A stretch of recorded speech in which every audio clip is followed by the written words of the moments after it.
मर्दों और ख़वातीन में हर एज ग्रुप को पेशाब के मसाइल का सामना रहता है, जिसमें बहुत ज़्यादा कॉमन पेशाब की नाली में जलन या पेशाब में जलन का मामला है और पेट के निचले हिस्से में दर्द। इन सारे मसाइल को लेकर हम एज ग्रुप के लिहाज से एक एक करके सारा डिस्कस करते हैं मामला कि होता क्या है। पेशाब की जो जलन का मसला है उसमें जो बच्चे हैं सबसे पहले उनको डिस्कस करते हैं कि छोटे बच्चों में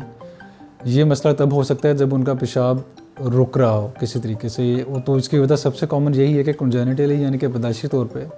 बच्चा जब पैदा होता है तो उसकी जो साख्त है पेशाब की नाली से लेके ऊपर गुर्दे का जो सिस्टम है पेशाब बनाने का, वहाँ से लेकर नीचे तक अगर कोई एलिमेंट ऐसा है जो कि पैदाइशी तौर पे सही तरीके से नहीं बन पाया, उसमें एनाटोमिकल यानी कि या फिर फंक्शनल यानी कि उसके फंक्शन करने की कोई एबनॉर्मलिटी हो चुकी है,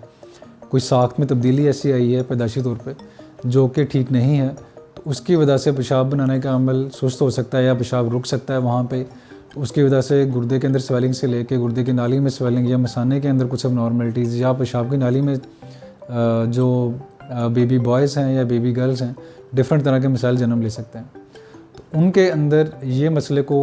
सबसे पहले रूल आउट किया जाता है इन्वेस्टिगेशन करके प्रॉपर तरीके से, क्योंकि जो बच्चे छोटे होते हैं वो खुद से तो ये मामला बता नहीं सकते। तो अल्ट्रासाउंड की ऐसी इन्वेस्टिगेशन की जाती है जो कि रूल आउट करता है कंजेनिटल कॉजेज़ को,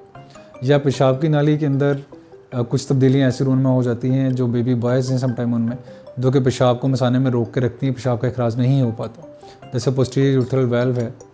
या यूरेटरिक जो दोनों बच्चे और बच्चियाँ हैं उनके अंदर यूरेटर जो है उनकी इंसर्शन सही तरह से ना हो तो उनके अंदर भी बहुत सारी इन्फेक्शन वाले मसाइल जन्म ले सकते हैं। इन सारे मसाइल को सबसे पहले रोल आउट किया जाता है और उसके अकॉर्डिंगली फिर सर्जिकली करेक्ट किया जाता है। इसके लिए बहुत सारे हर डिफरेंट काज के डिफरेंट प्रोसीजर्स हैं, उनको जब डील किया जाता है सर्जिकली तो ये मामला बिल्कुल ठीक हो सकता है। अब आते हैं यंग जो हमारी जनरेशन है उसकी तरफ। लड़कों और लड़कियों में डिफरेंट तरह के मसाइल हो सकते हैं। यंग जो हमारे टीन एज से लेके आगे जो 35-40 साल तक की उम्र के लोग हैं उनके अंदर मसाइल डिफरेंट तरह के हो सकते हैं। सबसे पहली तो चीज़ ये है कि उनके अंदर पथरी जो हो सकती है वो अगर इन्फेक्टिव स्टोन है तो उसके साथ भी जलन के मसाइल, तंगी के मसाइल, इन्फेक्शन के मसाइल रह सकते हैं। इसके अलावा जो यंग जनरेशन है वो सेक्सुअली जो कि एक्टिव होती है तो उनके अंदर सेक्सुअल ट्रांसमिटेड डिजीज़ का चांस बहुत ज़्यादा रहता है। कॉन्टैक्ट की हिस्ट्री उनमें पॉजिटिव होती है तो उसके साथ एक पार्टनर जो पहले से अगर इन्फेक्टिव है या मल्टीपल सेक्सुअल पार्टनर के साथ अमूमन लोग हमारे पास जब प्रेजेंट करते हैं तो उनके अंदर बहुत सारे मसाइल जन्म ले चुके होते हैं। सेक्सुअली ट्रांसमिटेड डिजीज़ के जो मरीज़ हैं उनमें पेशाब की नाली के अंदर इन्फेक्शन की वजह से पेशाब की नाली की तंगी का एलिमेंट, उसके अंदर लगातार स्वेलिंग का एलिमेंट, पेशाब के अंदर खून आने की अलामतें, पेशाबी पीप की अलामतें बहुत वाज़ेह होती हैं और उसके साथ जो बुखार है वो बहुत कॉमन होता है। तो उसको प्रॉपर यूरिन का टेस्ट करवा के, कल्चर टेस्ट करवा के सेक्सुअली जो बैक्टीरिया हैं उनको रूल आउट किया जाता है या वायरल डिजीज़ ऐसी हैं उनके टेस्ट करवाए जाते हैं, उसको रूल आउट करके उसके अकॉर्डिंगली फिर उसको ट्रीट किया जाता है। इसी तरह से जो ख़वातीन हैं यंग उनमें जो कि पेशाब की नाली शॉर्ट होती है उनमें प्रॉपर हाइजीन ना होने की वजह से जो वेजाइनल बैक्टीरिया या एनल जो बैक्टीरिया है वो जो है इन्फेक्ट कर सकता है इस वाले सिस्टम को, मसाने को या पेशाब की नाली को, तो उनमें भी पेशाब की नाली की जलन का सामना रह सकता है। तो उनको प्रॉपर तरीके से हाइजीन के बारे में गाइड करके, सफाई सुथराई का प्रॉपर ख्याल करके और एंटीबायोटिक के प्रॉपर यूज़ के साथ इस मसले पर काबू पाया जा सकता है। जो सेक्सुअली ट्रांसमिटेड जो मरीज़ हैं उनके अंदर भी प्रॉपर एंटीबायोटिक का जो है वो कोर्स चलाया जाता है और एंटीवायरल समटाइम हमें देनी पड़ती है जो कि इस सारे मसले को जड़ से ख़त्म कर सकती है। अब आते हैं बुज़ुर्गों की तरफ। बुज़ुर्गों में ये मामला होता है कि जो मेल हैं हज़रात हैं उनके अंदर गदूद का एक एलिमेंट प्रोस्टेट बढ़ने का चांस 50 साल के बाद रहता है।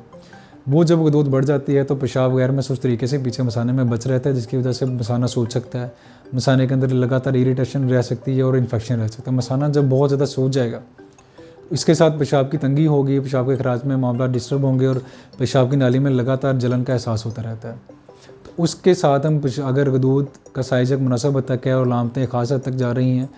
तो उसमें हम मेडिकली ट्रीट करने की कोशिश करते हैं। अगर वो ना हो सके दवाइयों के साथ तो फिर हम सर्जिकल ऑप्शन की तरफ गौर करते हैं कि हम ऑपरेशन के ज़रिए गदूद को निकालें। ख़वातीन में जो बुज़ुर्ग ख़वातीन उनमें मेनोपाज यानी कि माहवारी ख़त्म होने के बाद एस्ट्रोजन की कमी की वजह से पेशाब की नाली श्रिंक होने के, उसके एट्रोफी होने के, उसके तंग होने का चांस बढ़ जाता है। तो उनके अंदर हम एस्ट्रोजन की क्रीम अप्लाई करने का कहते हैं, इन्फेक्शन को ट्रीट करने का करते हैं, पेशाब की नाली को मैनुअली बूजीज़ के साथ डायलिटेशन करने का प्लान करते हैं। अगर जब वो खुलती है तो उनमें पेशाब की नाली का बहाव बिल्कुल नॉर्मल हो सकता है, तो उनमें भी पेशाब की नाली के जलन के मसाइल ये सारे मामला ठीक हो सकते हैं।